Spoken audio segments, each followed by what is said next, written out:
Olá! Hoje a gente vai ter assim, uma entrevista um pouco diferente. Na verdade, é uma videoaula, tá? Sobre um tema bem interessante. Ele foge um pouquinho só do meu dia a dia pediátrico, mas eu acho que é de interesse público, né? E eu penso assim que também a mamãe e o papai, quando estão bem, a família toda vai bem, então é importante você ter informação sobre esse tema que é uma epidemia mundial, que é a obesidade, e a gente tem um convidado muito especial, que é o Dr. Max Leão. Ele é presidente da Sociedade Brasileira de Cirurgia Bariátrica. Ele vai falar justamente sobre isso, sobre a cirurgia bariátrica e sobre o controle de comorbidades, de doenças que são associadas à obesidade, principalmente o diabetes, a pressão alta, o excesso de colesterol. E, apesar de não ser tanto da minha área, como eu falei, ele vai falar um pouco também sobre esses tratamentos cirúrgicos em crianças e adolescentes. Então, acho que vale a pena muito conferir. Vamos lá. Então, hoje eu vou apresentar aqui, para quem ainda não conhece, né, o Dr. Max Leão. Tá? Ele é formado pela UFBA, tem residência médica também em cirurgia geral, tá? Pelo Hospital das Clínicas. Não vou falar o ano não, para não comprometer nossa idade. Um pouquinho. É professor do Departamento de Cirurgia da UFBA e titular do Colégio Brasileiro de Cirurgia Digestiva, é também presidente da Sociedade Brasileira de Cirurgia Bariátrica e Metabólica. E é um dos pioneiros aí nessa área. E, como ele mesmo diz, pai de Juliana, né? Que eu disse que era para primeiro, ele disse que as coisas mais importantes vêm depois. Então, a gente tem que lembrar que é pai da nossa querida aluna e colega de vocês. Então, a gente pediu para falar um pouco, né, sobre o panorama da obesidade, falar um pouco de cirurgia bariátrica, principalmente no Brasil, na nossa realidade, e correlacionando aí os tipos de cirurgia com as comorbidades, o que melhora, o que não melhora, quais são as indicações, e aí a gente aprender um pouquinho. Quem quiser ir me mandando perguntas, pode mandar ou aqui pelo Zoom ou pelo meu WhatsApp, tá bom? Que aí depois a gente passa para o Dr. Marcos. Bem-vindo. Obrigado, Raquel. É um prazer enorme estar aqui, pena, né, através da tela aqui, mas acho que essa tecnologia hoje a gente tem de utilizar ela a nosso favor, né? E eu vou tentar aqui, vou compartilhar a tela e mostrar. Talvez eu mesclei alguns conceitos de aulas mais elementares, mais básicas da obesidade, com conceitos um pouco mais modernos, bem modernos, principalmente em relação à junção da cirurgia bariátrica com a cirurgia metabólica, e eu vou explicar mais adiante o que é uma coisa e o que é outra, onde é que elas se encontram, né? Como a Raquel colocou aqui, eu comecei a cirurgia bariátrica há 20 anos, em 1999 eu fiz a primeira cirurgia bariátrica aqui na Bahia. Estava me formando. Pois é. Eu me formei em 88 e estava como cirurgião geral, cirurgião do aparelho digestivo, já fazia muita coisa por videolaparoscopia e tinha conhecido essa tecnologia numa das viagens que eu fiz. E em 98 eu fui fazer um treinamento na Áustria, voltei e comecei a implantar a cirurgia bariátrica. A cirurgia bariátrica evoluiu muito ao longo desses anos, existem inúmeras técnicas, vocês vão ver mais a seguir, e eu percorri por várias delas e ao longo da minha apresentação eu vou tentando colocar um pouquinho de cada coisa para vocês. Não sei como é a dinâmica, se vocês... Para mim, eu topo qualquer coisa. Se quiserem que eu vá na continuidade, no final, fico aqui o tempo que vocês quiserem, ou se quiserem também, em algum momento, algum conceito esteja muito difícil de assimilar, se quiserem fazer perguntas, para mim não tem o menor problema, certo? Vou compartilhar, então, minha tela.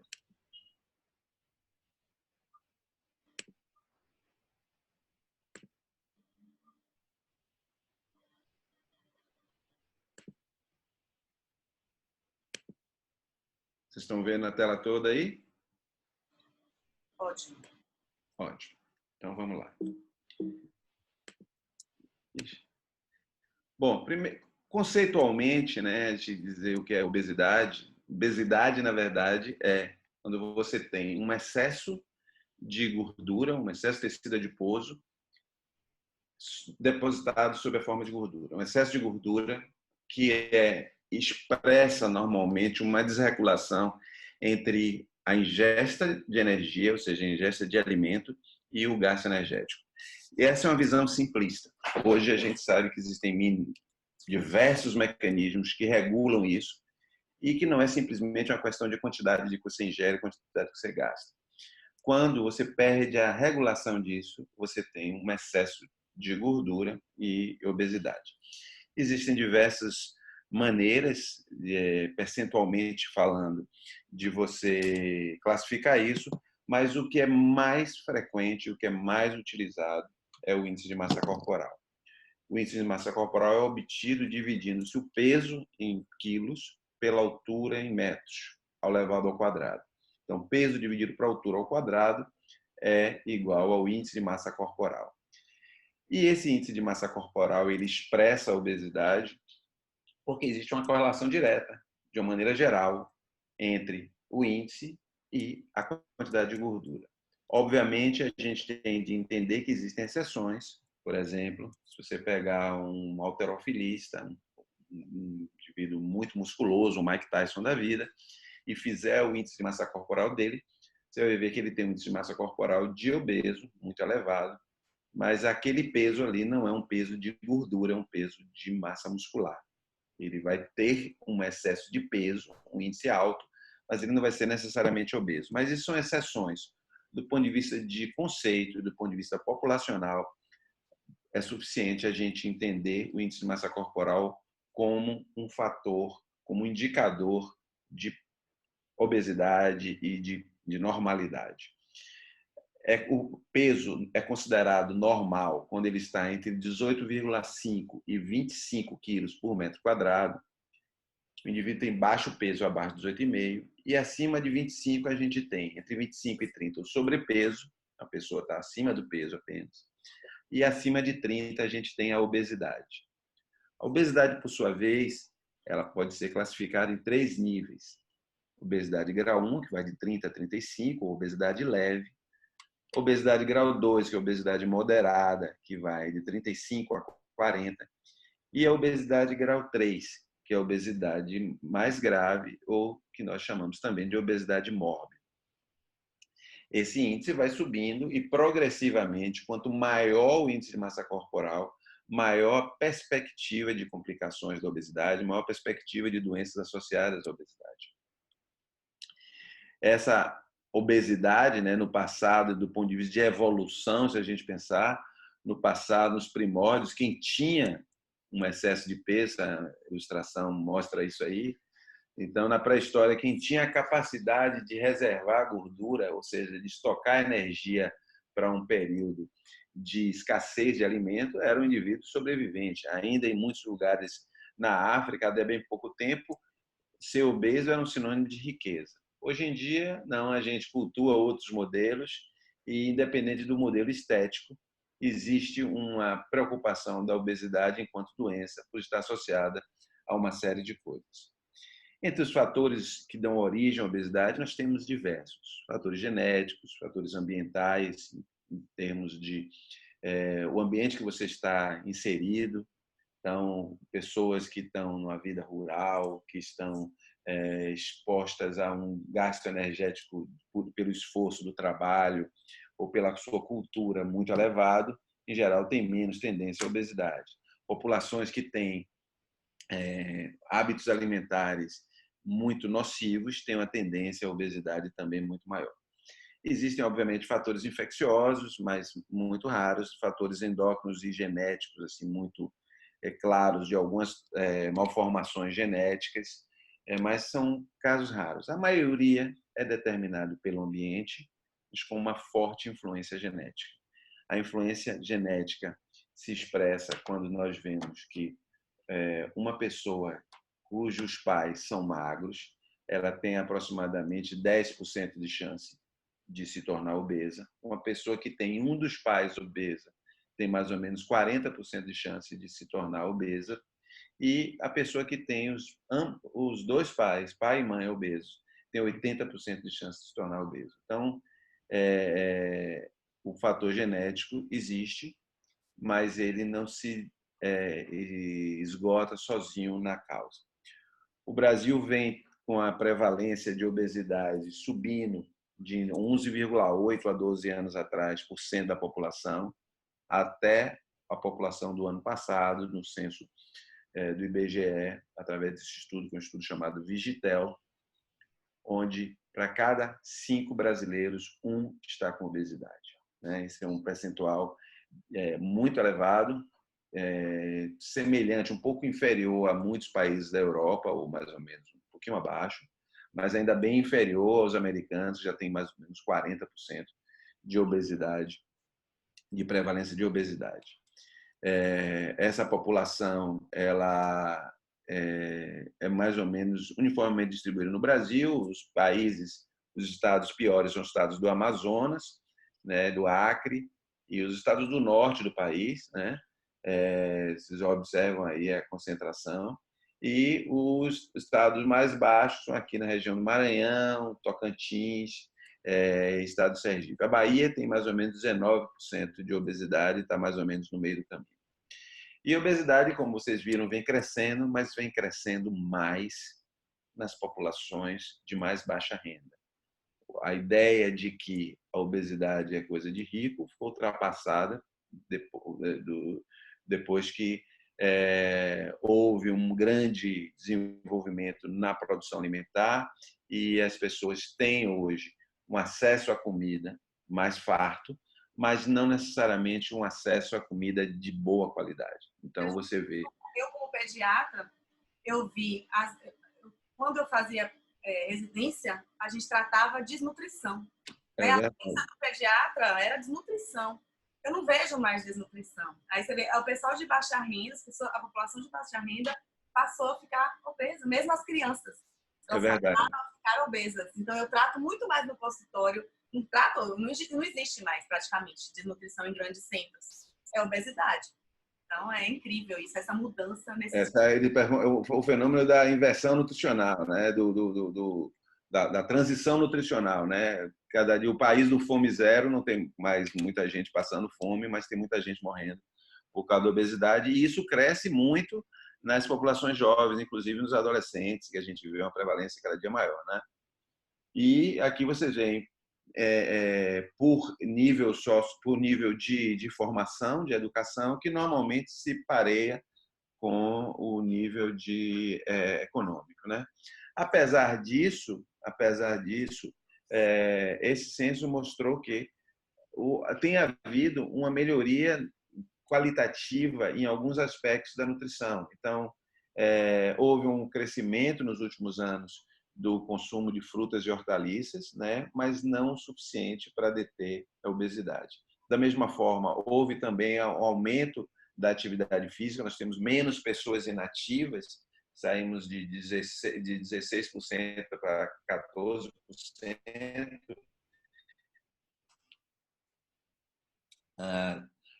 Ficam um pouco mais ativas, mas não o suficiente, e talvez não naquelas populações mais expostas à obesidade.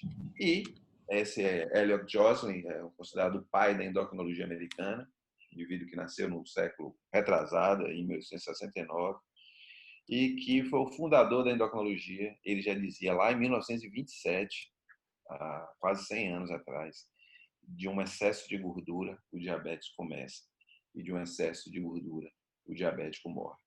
E aqui vocês veem a relação entre risco de obesidade, incidência de obesidade e incidência de diabetes. Quanto maior o índice de massa corporal, maior a prevalência de diabetes e o risco de diabetes nessa população. Aqui a gente tem a curva de diabetes ao longo desses 12 anos. Então, da mesma forma que a obesidade vem crescendo, o diabetes cresce também proporcionalmente.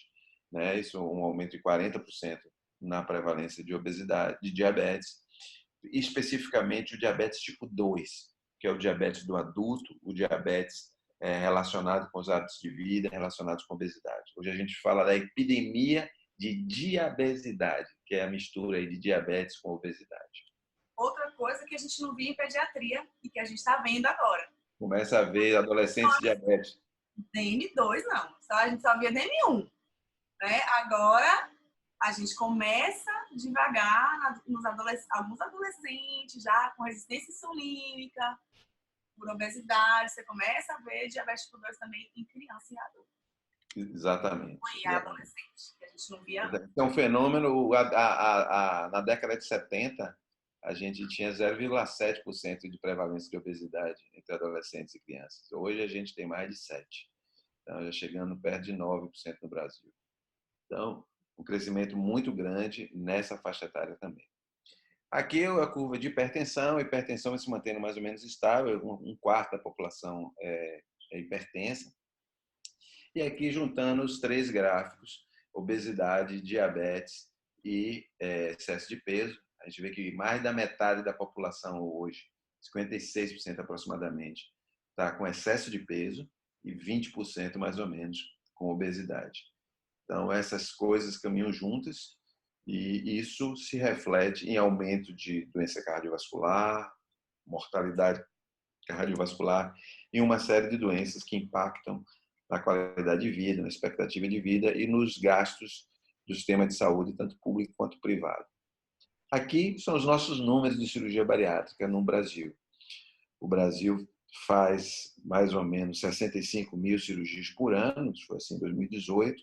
A grande maioria, esse gráfico verde aqui, do sistema de saúde privada, e no sistema de saúde público, infelizmente, apenas 11 mil cirurgias por ano. Então, esse gráfico amarelo também são cirurgias privadas, eles somam mais de 80% das cirurgias bariátricas no Brasil. E essa obesidade vem assim atrelada a uma infinidade de riscos, né? Riscos em todos os sistemas orgânicos, né?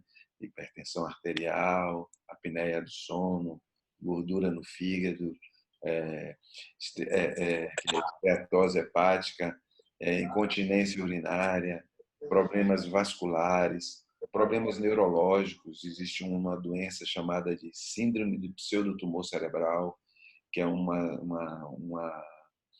cenário onde a pressão intracraniana aumenta muito, e isso se correlaciona com a obesidade. Enfim, em todos os sistemas orgânicos, a obesidade vai deixando a sua marca. E a perda de peso, muitas vezes, é o principal tratamento para várias dessas doenças. E a obesidade é considerada um problema de saúde e muitas vezes chamamos de obesidade mórbida, porque, como vocês observam aqui, nessa parte laranja do gráfico, é a parte onde estão os pacientes com mais de 40 de índice de massa corporal, pacientes com obesidade mórbida. E vocês veem o risco relativo de mortalidade, especificamente relacionado ao peso, muito elevado, principalmente por doença cardiovascular, diabetes e outros problemas.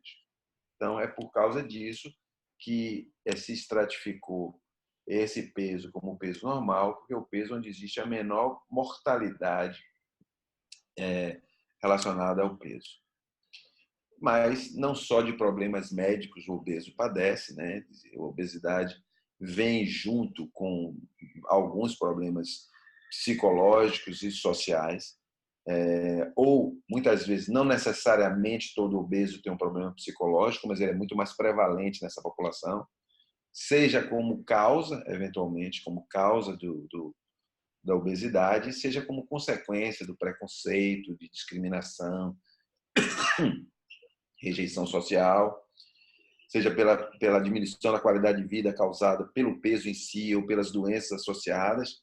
Então, essas pessoas têm um impacto muito grande da obesidade. Muitas associam a sua falência em controlar o peso com uma falência sobre sua vida como um todo, e isso termina gerando muito sofrimento. Existem alguns casos de abusos na infância, na adolescência, principalmente na infância, de crianças que foram abusadas, que se escondem na obesidade para fugir do abuso, para fugir do assédio, e isso tem alguns casos que são demonstrados Daí a importância de monitoramento, de acompanhamento e tratamento psicológico para essas pessoas, pelo menos uma avaliação. Muitas delas, principalmente os casos mais graves, têm limitações muito severas de coisas simples do dia a dia que as pessoas nem imaginam. Coisas como amarrar um sapato, cruzar as pernas, cortar a unha, fazer sua higiene íntima. Isso tudo é muito difícil.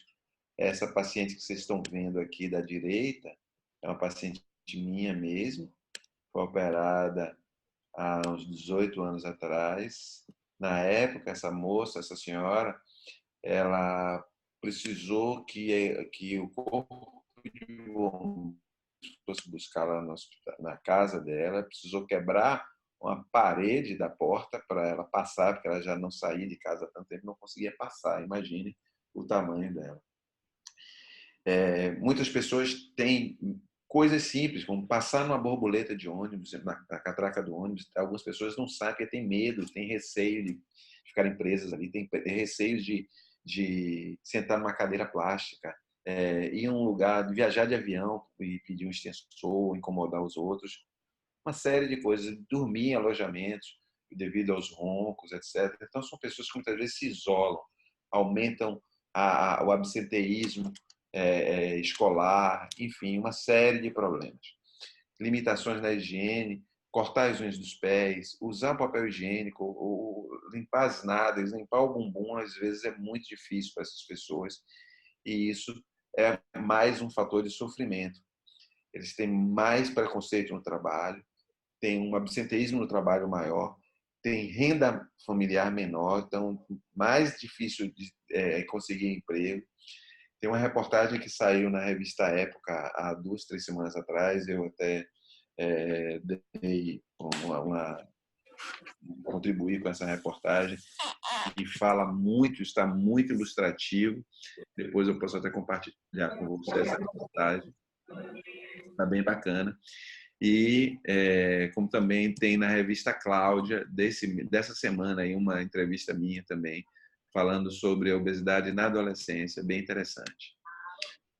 Bom, falando um pouco de diabetes, esse é o mapa da International Diabetes Federation, a IDF, no Brasil e na América Latina, mostrando aqui que na América Latina nós temos aproximadamente 26 milhões de pessoas com diabetes.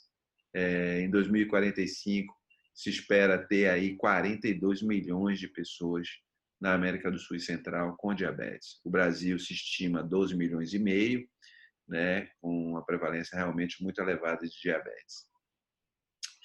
É um dos países com o maior número de diabetes no mundo, é o 6º país com o maior número de pessoas com diabetes, e o 4º lugar entre os países com o maior número de pessoas que desconhecem o seu diagnóstico. Cerca de metade das pessoas não sabem que são diabéticas. E isso determina, muitas vezes, um diagnóstico mais tardio, uma menor perspectiva de controle. Isso leva a aumento significativo nos gastos do sistema de saúde, né? E isso representa sofrimento, porque representa mortalidade e complicações. As pessoas que têm o diabetes mal controlado estão expostas a problemas na retina, é a primeira causa de perda de visão em adultos, né? Cerca de 1 a cada 3 pessoas que têm diabetes tem algum grau de problema na retina determinado pelo diabetes, e cerca de 10% delas termina evoluindo para graus mais graves de comprometimento da visão, ao ponto de perder a visão. A neuropatia periférica também é uma consequência do diabetes. O diabetes leva 3 consequências chamadas de microvasculares, que são a retinopatia, a neuropatia e a nefropatia. Devido ao excesso de açúcar, as arteríolas começam a se espessar e isso causa problemas na retina, nos membros inferiores, nos nervos, perdem a sensibilidade à dor, aumenta o risco de infecção e muitas vezes tem problemas de gangrena nos pés que levam a um número significativamente elevado de amputações de membros inferiores devido ao mau controle do diabetes. E a doença renal. O país tem hoje cerca de 100 mil pessoas hoje vivendo com um rim transplantado ou vivendo de hemodiálise, que significa ir 3 vezes por semana para uma clínica, ficar preso numa máquina para fazer o trabalho do rim, que não consegue filtrar mais, e boa parte desses pacientes decorrentes do diabetes. Mas o que mais causa morte nas pessoas com diabetes é doença cardiovascular. Doença cardiovascular, nós nos referimos especificamente a infarto e derrame. Infarto e derrame é a principal causa de morte no Brasil, assim como na maior parte dos países desenvolvidos ou em desenvolvimento, e o diabetes tem um papel significativo nisso. Então, acho que não há nenhuma dúvida sobre a gravidade do problema obesidade, do problema diabetes, da importância de nós tratarmos isso de uma maneira séria e não como um problema de falta de força de vontade apenas, um problema estético, um problema moral. E aí a gente vai para as alternativas de tratamento. Existem diversas alternativas, mas na prática é uma doença muito difícil de se tratar. O arsenal terapêutico é muito pobre, pouca coisa funciona.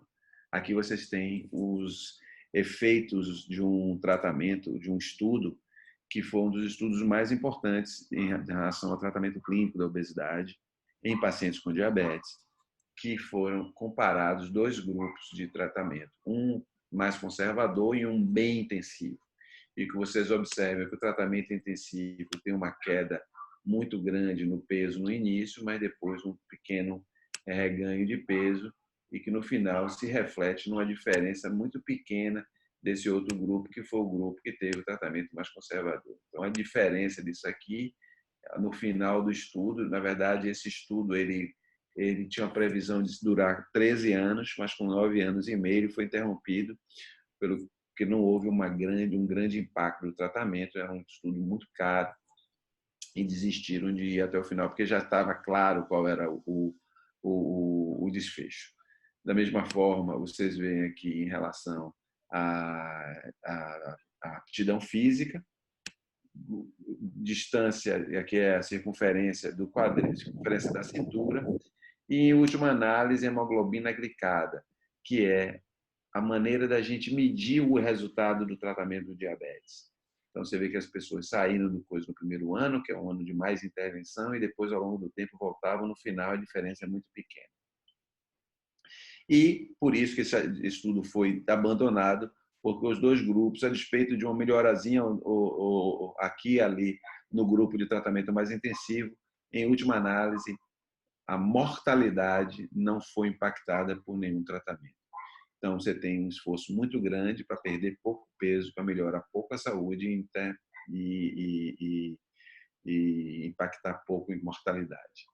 Aqui é um outro estudo, um dos estudos clássicos, dos ícones da cirurgia bariátrica, feito na Suécia, chamado de SOS, que acompanhou aí 2.000 e poucos pacientes operados e 2.000 e poucos pacientes não operados. E os operados, vocês veem que são essas 3 técnicas aqui.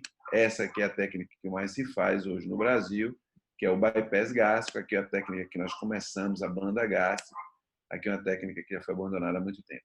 E aqui vocês veem, ao longo de 15 anos, de média, o peso do tratamento clínico mais ou menos estável, enquanto no tratamento cirúrgico, principalmente com bypass gástrico, quase 30% de redução ao longo dos 15 anos. Esse é um estudo interessante. Aqui vocês veem novamente aquele estudo que eu mostrei anteriormente do tratamento clínico, sem diferença de mortalidade entre o tratamento intensivo e o tratamento standard. O nome desse estudo é chamado de Look Ahead. E eu gosto desse trabalho porque alguns pacientes que eram desse grupo, resolveram fazer a cirurgia. Então, pegando 196 pacientes que estavam alocados para aquele tratamento clínico, no meio do tratamento, ninguém estava preso a nada, resolveram operar.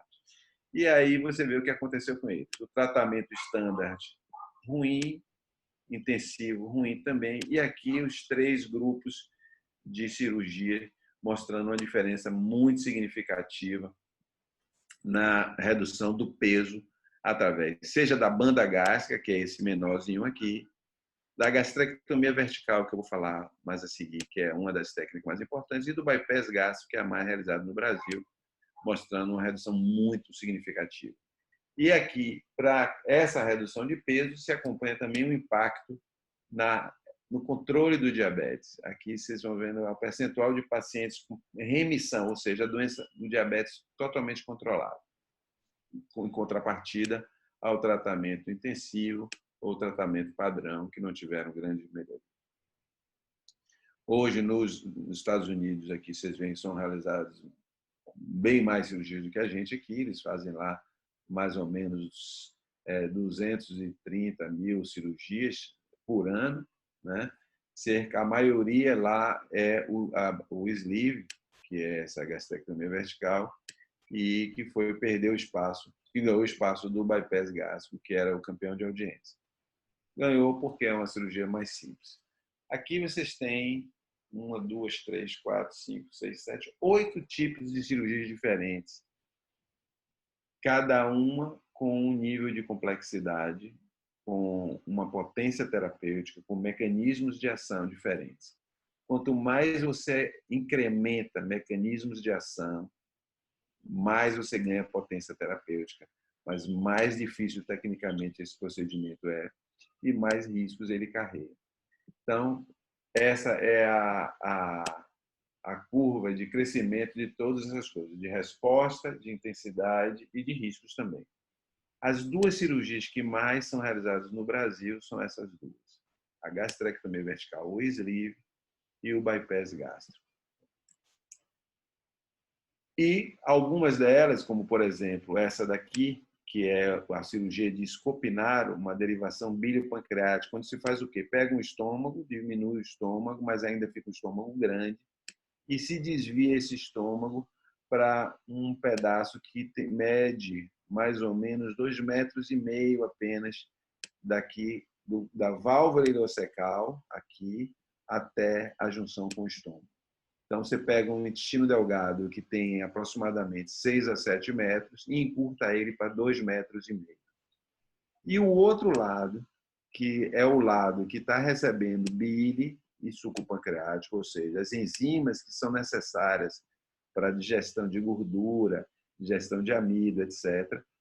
Isso vai chegar num caminho longo e só vai se encontrar com o outro eixo alimentar quando está faltando bem pouquinho para acabar o intestino.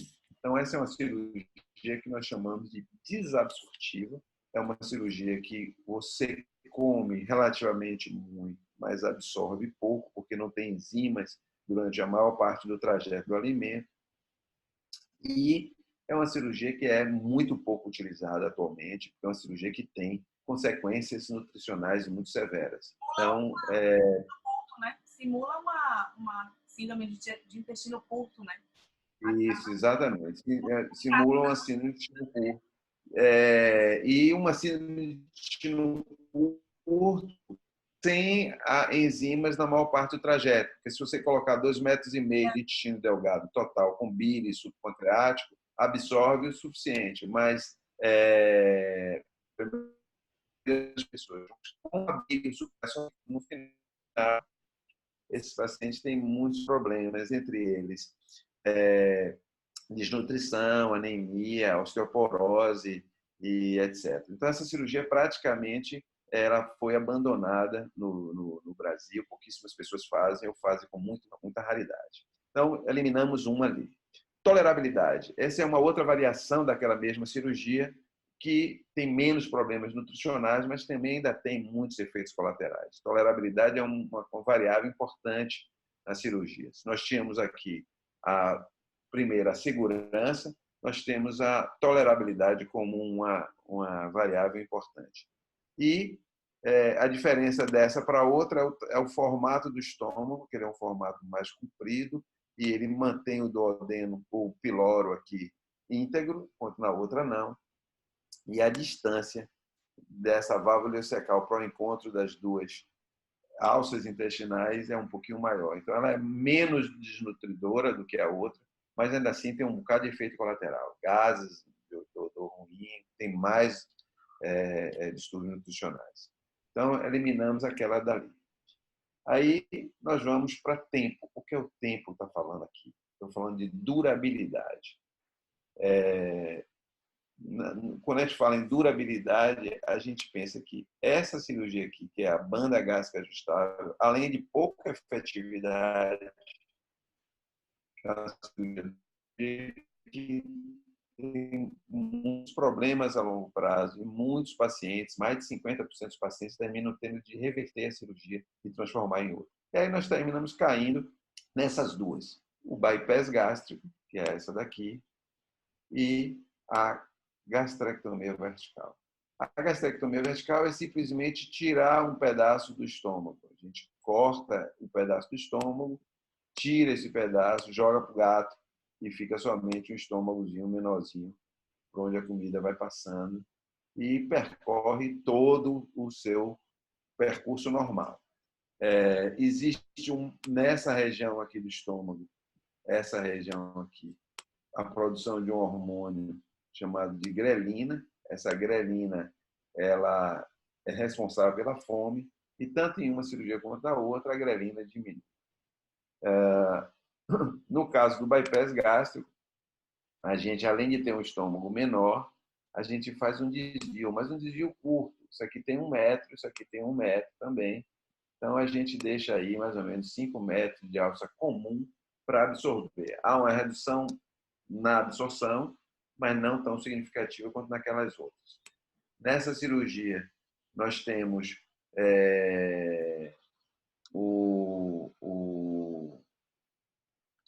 um efeito de alguns outros hormônios produzidos aqui no final do intestino delgado, que provocam saciedade, que aumentam o gasto de energia e que promovem melhora da secreção de insulina, daí a sua importância no tratamento do diabetes. E o diabetes, no mundo real, ele não consegue, em boa parte das pessoas, não consegue melhorar o seu diabetes. Você tem aqui uns estudos clínicos que dão até resultados muito bons, mas entre os estudos clínicos e o mundo real, a diferença é muito grande. De forma que, mais ou menos, 50% das pessoas que têm diabetes não estão conseguindo manter o seu controle em nível adequado. Aqui, mais uma vez, independente do tipo de medicação, as medicações mais modernas, que são essas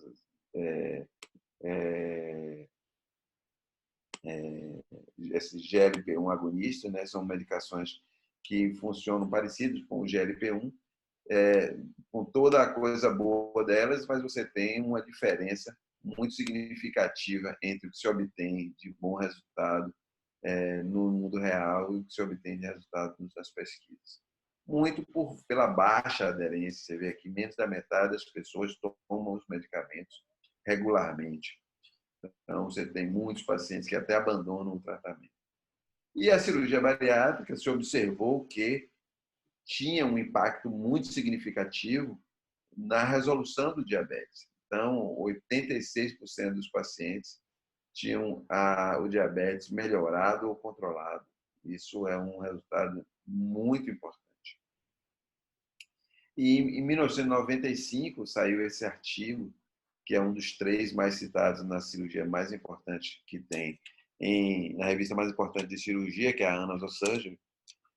Inclusive, nós na sociedade temos assinatura, Raquel, se você precisar de algum artigo ou algum dos seus alunos aí, da Annals of Surgery, da Obesity Surgery, da Surgery of Obesity and Related Disease, a SORD, que são as revistas mais importantes de coisa. Assim como nós temos também JAMA Surgery, JAMA Internal Medicine. Nós temos uma série de revistas na sociedade. Se precisar de algum artigo, é só me pedir que eu baixo e passo para vocês. Vou pegar para questão de prova. Vou pegar para fazer questão de prova. Então, tem esse Walter Collins, é um ex-presidente americano, uma figura bacana. Viveu, inclusive, no Brasil na época da Segunda Guerra Mundial, fugindo do Holocausto.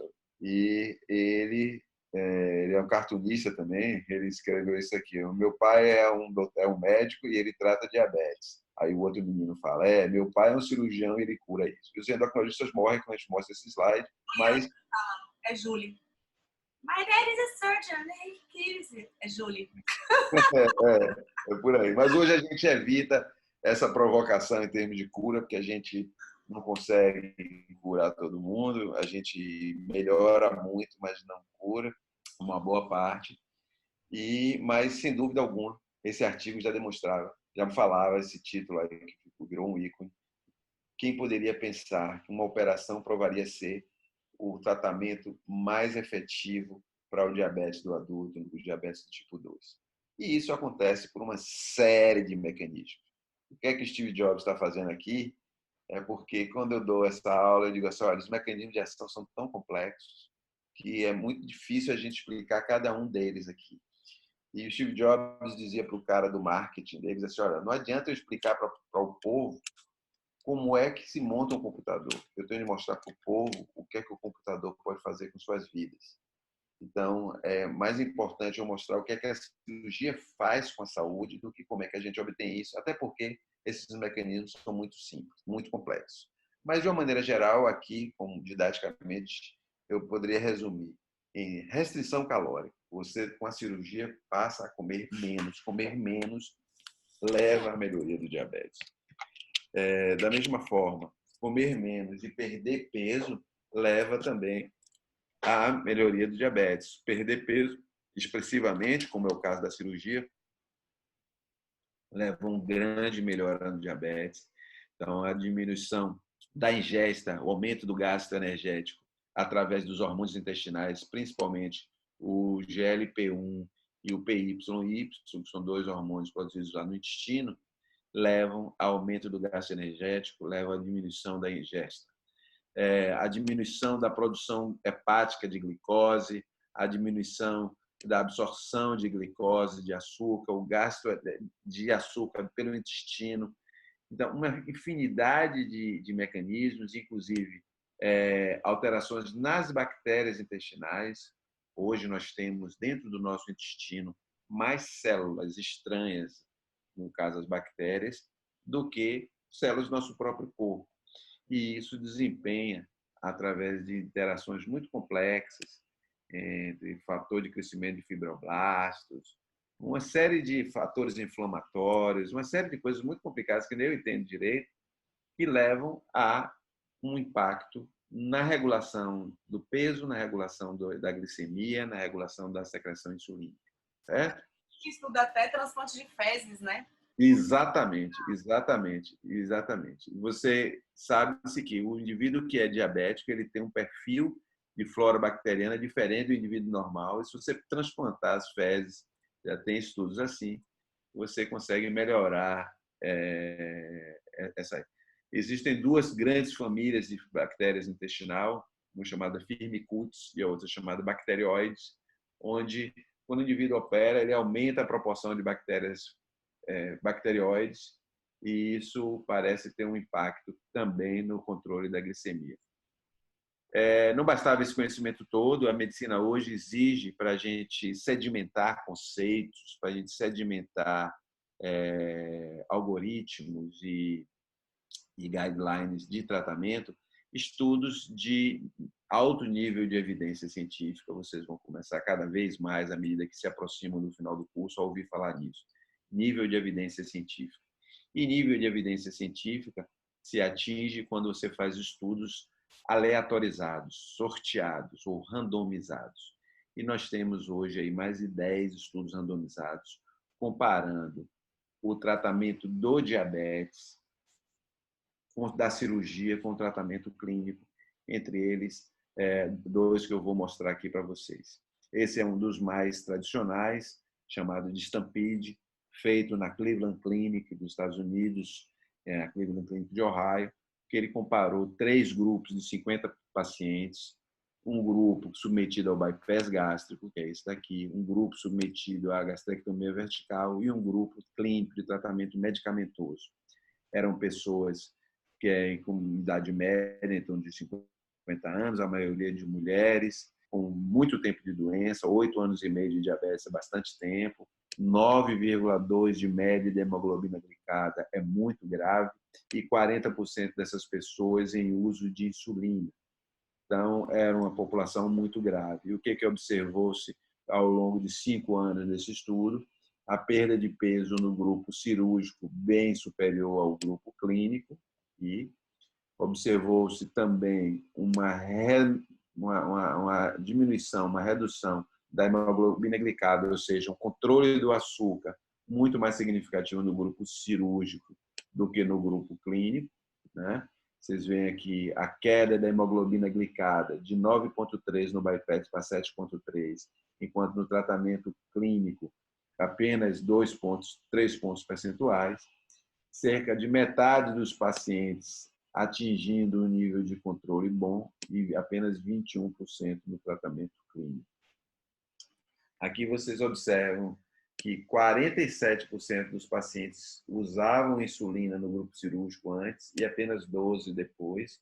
45% dos pacientes, depois da cirurgia, aos 5 anos, não estavam mais usando nenhuma medicação para o controle do diabetes, a despeito de, em média, terem um grau muito elevado. E aí, a cirurgia bariátrica ou cirurgia metabólica, que é a diferença? A cirurgia bariátrica, nós utilizamos o termo bariátrica quando nos referimos mais ao controle do peso. O termo baros, por acaso é o nome da minha clínica, em grego quer dizer peso. E quando a gente foca o tratamento na obesidade, principalmente, a gente chama de bariátrica. Quando a gente foca no diabetes, principalmente, a gente chama de metabólica, mas na prática são mais ou menos a mesma coisa, são mais ou menos os mesmos procedimentos. E quando a gente fala de diabetes, vocês vão aprender que não é suficiente a gente cuidar do açúcar. Não é apenas cuidar do açúcar. A gente precisa cuidar do açúcar, a gente precisa cuidar do colesterol, principalmente o colesterol LDL, que é o colesterol ruim, o low density lipoprotein, que é a lipoproteína de baixa densidade, que é o colesterol que vai se grudar na parede das artérias e formar arteriosclerose. E é importante a gente controlar a pressão também. Então, esse nível, esses 3 objetivos, que é o colesterol, a pressão e o controle do açúcar, nós chamamos de triple endpoint. Então, é importante atingir essas 3 coisas. Esse estudo aqui pesquisou isso, com 2 grupos de 60 pacientes de bypass com tratamento médico intensivo, também doentes muito graves, 9 anos de doença e 9,6 de hemoglobina glicada. E o que se observou? Uma redução de peso semelhante ao Stampede lá, ou seja, 22% de perda de peso no grupo cirúrgico contra 9,6% no grupo clínico, e uma redução muito significativa da hemoglobina glicada, ou seja, maior controle do diabetes no grupo cirúrgico em relação ao grupo clínico, que teve uma redução muito pequena. Da mesma forma que o Stampede, mais da metade dos pacientes obtiveram controle glicêmico, enquanto apenas 21% do controle do tratamento médico clínico. Pressão arterial também mais impactada no tratamento cirúrgico do que no tratamento clínico. E o colesterol, o LDL, caindo mais significativamente no grupo cirúrgico do que no grupo clínico, que estava usando diversas medicações para pressão, para o colesterol e para o diabetes. Na prática, além do colesterol ruim, a gente vê que o colesterol bom, que é o HDL, sai de 41 para 53 no grupo cirúrgico, enquanto de apenas de 41 para 44 no grupo clínico. E o triglicérides, que é um outro tipo de gordura, caindo bem mais significativamente no grupo cirúrgico do bypass do que no grupo clínico. Na verdade, você vê que o triple endpoint ele acaba sendo o controle da síndrome plurimetabólica. Exatamente. A síndrome metabólica, que é composta por esses elementos aí: pressão arterial, colesterol, glicemia e obesidade. Então, esse já foi chamado, antigamente se chamava muito de síndrome plurimetabólica, agora estão abreviando síndrome metabólica, já foi chamada de síndrome X, e tem um nome que, quando eu quero meter medo no paciente, eu chamo. Eu digo, olha, essa doença também já foi chamada de síndrome do quarteto letal, porque essas 4 coisas juntas causam muita mortalidade. Quarteto da morte. Botar um medinho no povo.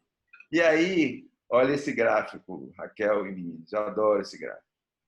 Esse gráfico é um gráfico que mostra que todos os pacientes desse estudo, 120 pacientes, 60 operados, 60 não operados. Em amarelo, aqui em laranja, vocês estão vendo, são os operados, então vocês veem uma curva muito mais acentuada de queda no grupo nítido, né? Absolutamente nítido, e no grupo das linhas escuras, no grupo clínico. Mas, como eu disse, no tratamento, numa pesquisa, ninguém é amarrado para ficar naquela linha de pesquisa o resto da vida. E mesmo o indivíduo que é sorteado, ele tem o direito de desistir. Então, o que é que foi feito aqui? A gente vai separar aqui os dois grupos. Da direita, o grupo randomizado para o tratamento clínico, e aqui à esquerda, o grupo randomizado para o tratamento cirúrgico. E aí, vocês veem aqui, ó, esses dois pretinhos aí, foram dois cidadãos que foram sorteados para tratamento cirúrgico, ficaram com medo de operar. E aí, ficaram com medo de operar e não perderam peso. Ainda assim, eles são alocados no grupo cirúrgico. E do outro lado, a gente tem os pacientes que foram alocados para o tratamento clínico, mas em um determinado momento disseram: eu não vou ficar aqui não, eu vou resolver operar. Vou procurar outro serviço e operar. Vocês veem uma coisa bem nítida, bem ilustrada, né? Estou caminhando para o final aqui e mostrar para vocês um estudo muito impactante que foi publicado há um pouco mais de um mês agora, foi no começo de outubro,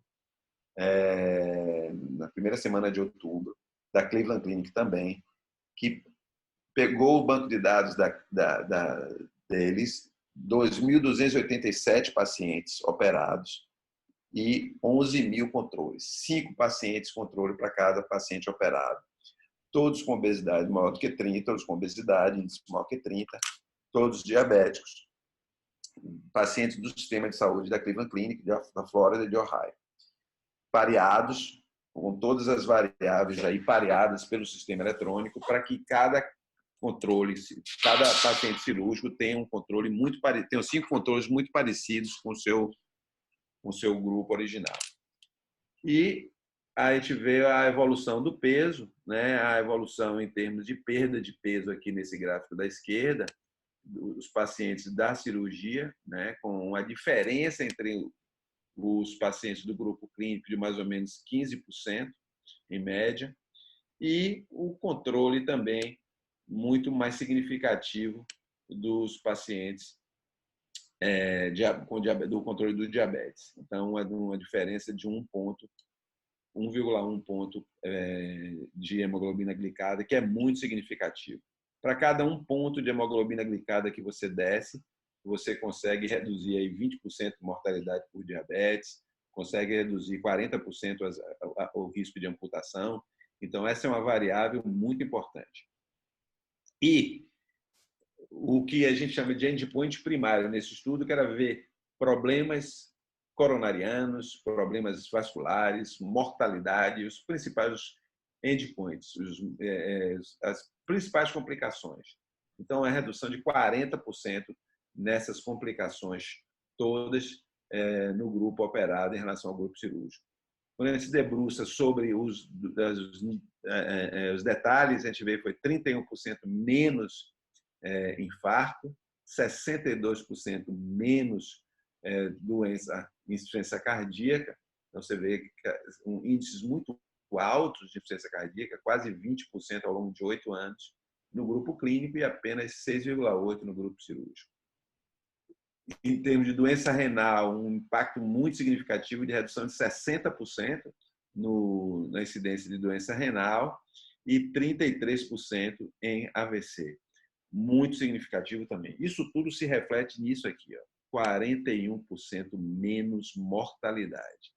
Então, você sai de 17,8% de mortalidade no grupo não operado para 10% de mortalidade. É uma redução muito significativa. Poucas patologias crônicas conseguem, poucos tratamentos clínicos ou cirúrgicos de doenças crônicas conseguem um impacto tão grande.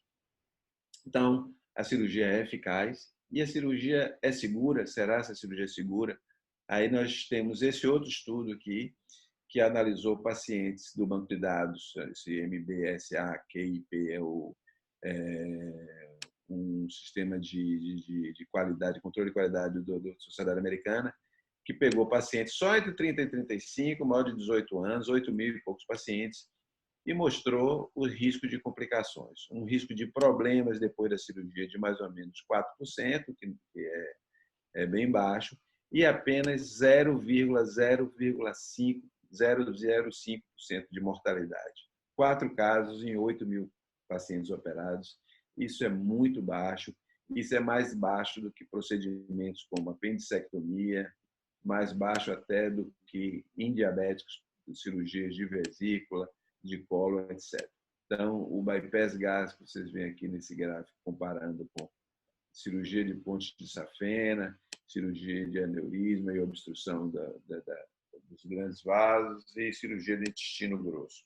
Então, a cirurgia bariátrica evoluiu para um nível de segurança muito elevado. Tem riscos, tem complicações? Tem. O paciente que faz uma cirurgia bariátrica precisa de acompanhamento psicológico contínuo, existe um risco um pouco aumentado de adicção ao álcool e de suicídio nos pacientes que operam. Isso aumenta significativamente, por isso esses pacientes precisam ser seguidos. Mas como o número desses eventos, principalmente suicídio, é pequeno, então eu digo sempre que aumenta de 10 centavos para 20 centavos, então dobra, mas isso é muito pouco em relação ao ganho nas outras doenças, como infarto, derrame, câncer, que representaria R$200 para R$100. Então, você tem uma redução muito grande em causas de mortalidade importantes e um aumento de causas de mortalidade menos significativo. Então, a cirurgia é segura, ela tem a vantagem de ser dada em dose única, tem muitos mecanismos de ação, vários benefícios e ela perde peso, coisa que a gente não vê. Mais uma vez, aquele gráfico e era mais ou menos isso que eu queria mostrar para vocês. Estou à disposição para umas perguntas aqui para vocês, o que vocês quiserem aqui perguntar. Quais seriam, assim, em linhas gerais, os critérios para eleger um paciente para cirurgia bariátrica? Quem é que pode fazer, quem é que não pode fazer? Boa, eu terminei não falando sobre isso, me passei, fiz uma aula muito... E isso é importantíssimo. É verdade. Espera aí um pouquinho, deixa eu ver aqui se eu boto aqui para vocês. Os critérios, nós temos 3 grupos de critérios. Isso já peraí. Se a gente pensar nos critérios mais modernos, né, a gente tem 3 níveis de indicação. Tem muita gente que pensa idade, né? Uma coisa assim que todo mundo... adolescente, por exemplo, né? Que é uma questão meio, né, polêmica. Não se tem muitos estudos, né, ainda em adolescente. Então, qual é a idade mínima, né? Que, por exemplo, vocês, né, teriam respaldo ali? Né, Hoje a gente está com alguns estudos muito impactantes em adolescentes. Eu conheço, tenho alguns amigos, inclusive, que como é um meio que é uma das coisas que eu me dedico mais, é a cirurgia no adolescente e a cirurgia de diabetes. A gente tem isso bem sedimentado. Acima de 18 anos é o Conselho Federal de Medicina para qualquer caso, entre 18 e 70 anos de idade. Na verdade, o limite superior caiu, mas 16 e 18 anos em situações especiais. Eu tenho pacientes a partir de 14 anos operados, pacientes com mais de 15 anos de cirurgia, resultados bem impressionantes. Mas o consenso é você, até os 16 anos, aceitar bem, abaixo dos 16 anos, análises muito separadas, muito individualizadas. Tem um grupo na Arábia Saudita que opera crianças, Raquel, você quer? Sério? Que medo. Mas, assim, são crianças muito graves, com deformidades muito graves de membros inferiores, com apneia do sono muito grave, já com diabetes, As crianças. extremas, né? Porque Então, são situações extremas, não são esses gordinhos que a gente está operando hoje. Hoje, a cirurgia está indicada basicamente em pessoas com mais de 40 de índice de massa corporal, em pessoas com 35 a 40 e comorbidades. E, mais recentemente, de 2 anos para cá, entre 30 e 35 com diabetes não controlado. Além disso, todo mundo, por mais improvável que seja de conseguir, deve tentar tratar convencionalmente, com medicações, dieta, mudança de estilo de vida, e devem estar capazes e motivados para compreender e aderir às modificações. Então, aqui, voltando, contraindicações, criança e adolescente abaixo dos 17, situações especiais, doença mental grave, dependência química ativa, então, indivíduos que sejam usuários compulsivos de droga e álcool são contraindicados, doença cardiovascular descompensada, obviamente, não deve operar, gravidez, ninguém deve operar grávidas, e doenças graves do trato gastrointestinal superior. Voltando aqui, novamente aqui, essa era a cirurgia que eu estava falando, que originou a outra. Vou voltar aqui para descompartilhar. Alô? Oi? Ah, não, porque caiu no Zoom aqui, pensei que tivesse caído. Vocês estão comigo, né? Estão comigo aí, não estão? Posso tirar uma dúvida? Ô, você está aí? Pode tirar? Pode falar. Eu queria que o senhor explicasse um pouquinho mais em relação à compensação da compulsão alimentar em outras questões, porque o que mais a gente falou em algumas tutorias era do vício no álcool, e eu me lembro que eu já tive uma conversa com o senhor sobre isso, e eu queria que explanasse um pouquinho sobre isso. Raquel, ela me chamou de senhor. Menina, senti. Nunca me chamou de senhor na vida. Pessoa, é isso aí, gostei. Volta aí na casa de Juliana, viu? Aí, rapaz, pois não, dona Juliana. Não, esse ponto que ela falou é um ponto em relação a essa coisa das compulsões. É um mito que existe da troca de compulsões.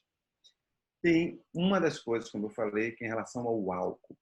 O álcool é, sem dúvida, um ponto importante que todo cirurgião bariátrico, toda a equipe de cirurgia bariátrica deve atentar.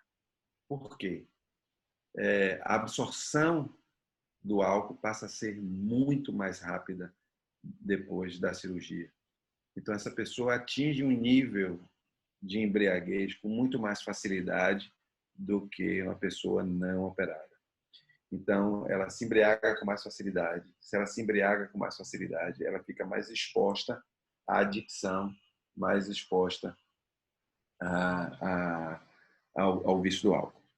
As outras compulsões, jogo não tem nada, o indivíduo não troca de compulsão, na verdade. O que acontece com o álcool é aumento da absorção, tá certo? E muitas pessoas que já têm um hábito de etilismo importante e que trataram a obesidade e não trataram o alcoolismo, não trataram Na prática, quando a gente vê em termos percentuais, o percentual de alcoolismo pré e pós é igual, mas porque muitos que bebiam deixam de beber depois que operam e muitos que não bebiam passam a beber de forma mais compulsiva depois da cirurgia, isso é fato. Compulsão por sexo, não tem, isso não existe, é só as pessoas quererem englobar casos individuais e pontuais no meio do bolo todo. Compulsão por compras, se ouve falar nisso, essa eu digo que é verdade, mas não tem nada a ver com compulsão. O que tem a ver é com a grande melhora na autoestima que essas pessoas têm, que passam a se ver melhor. Isso é meio paradoxal, porque tem dois lados disso aí. Num primeiro momento, há uma euforia muito grande e elas começam a se expor a coisas que não tinham e isso gera uma autoestima muito grande. Então, num segundo momento, há um pouco que a flacidez e a sobra de pele termina se transformando também num problema. E se a pessoa não está bem resolvida ou não tem condições de fazer as plásticas que são necessárias. Isso, eventualmente, pode gerar também estresse, depressão, etc. Então, são pessoas que precisam de cuidados de uma equipe multidisciplinar, de acompanhamento. Também posteriores, né? Eu gosto muito de assistir aqueles programas Quilos Mortais, aquelas... Eu nunca assisti aquele negócio. Não, é bizarro, né? Aí você vê justamente isso. Tem um que eles só falam das cirurgias pós a pessoa emagrece tipo 80 quilos, 90 quilos. Ali são graus muito extremos, né? Aquilo ali é muito raro no nosso meio. A gente não tem aqueles casos. Fazer várias cirurgias depois, é um sofrimento danado para tirar pele. Chega a tirar 10, 12 quilos de pele sobrando, até a pessoa realmente ficar, né, uma coisa razoável, adequada ali para poder até botar uma roupa. No domingo agora, próximo domingo, o Fantástico vai ter uma reportagem sobre isso. Eu dei uma entrevista também lá sobre cirurgia plástica pós-bariátrica, por conta da dificuldade que as pessoas têm de conseguir. E é importante porque eu digo sempre o seguinte: quando você tem uma doença que atinge uma proporção muito grande, ela deixa sequelas, mesmo com o tratamento. E essa sobra de pele determina uma queda da autoestima muito grande também. E muitas vezes a mama de uma pessoa operada é mais feia do que a mama da gordinha, que fica muito flácida, muito pendente, e isso determina um nível de sofrimento psicológico importante. Até para a pessoa manter sua atividade física, depois se manter Exatamente. Exatamente. Ela cria limitações, aquela sobra de pele cria limitações. Não tem como, você tem que fazer uma atividade física, como é que você vai fazer daquela forma? Perfeitamente. Claro, né? Até para você manter. E aproveitando esse gancho, a última pergunta seria assim, justamente os cuidados pós-operatórios. A pessoa porque tem gente que, não, vou fazer cirurgia bariátrica. Excelente. Saindo sem cirúrgico, tô feliz. Excelente pergunta, Raquel. Essa é uma das principais coisas que nós ressaltamos na avaliação, e com a falha da minha apresentação não ter falado. A gente precisa ter um acompanhamento. Assim como todo mundo faz seu acompanhamento ginecológico, seu exame de próstata, seu exame cardiovascular, o indivíduo que faz uma cirurgia bariátrica, ele tem de dosar vitaminas, dosar o ferro, dosar o cálcio e fazer acompanhamento médico. Então, ele tem de fazer o acompanhamento psicológico. Obviamente, nem todos têm demanda para isso. Muita gente normal que faz uma avaliação e talvez não precise de um longo prazo. Tem muita gente que não precisa, de fato, mas todos têm que ser avaliados para ver necessidade. O acompanhamento com a nutricionista para readequar as preferências alimentares, orientar a alimentação. O paciente, depois que é operado, ele leva 2 dias no hospital, normalmente. A cirurgia é feita por videolaparoscopia em quase todos os casos. É uma cirurgia que dura, em média, 1 hora, e o paciente vai para casa, normalmente, 2 dias depois. 1 a 2 dias depois. Em 1 semana, ele está plenamente capaz de fazer tudo. De ir para a faculdade, de ir para o trabalho, de dirigir, namorar, etc. Com mais ou menos um primeiro mês, eu me preocupo mais com a segurança e o conforto e não reintroduzo nenhuma medicação de vitamina, nada disso. Mas com 1 mês, aí nós começamos a suplementar vitaminas. Principalmente vitamina D, que tem uma absorção um pouco diminuída, mas que com a suplementação oral fica plena. Quase todos os meus pacientes têm vitamina D melhor depois da cirurgia do que antes. Porque antes estava deficiente já, é muito comum, e depois eu estou suplementando e ficam bem, com 1 comprimido por semana. Vitamina B, principalmente 2, a B1 e a B12, que tem dificuldade de absorção, precisa suplementar, principalmente no bypass.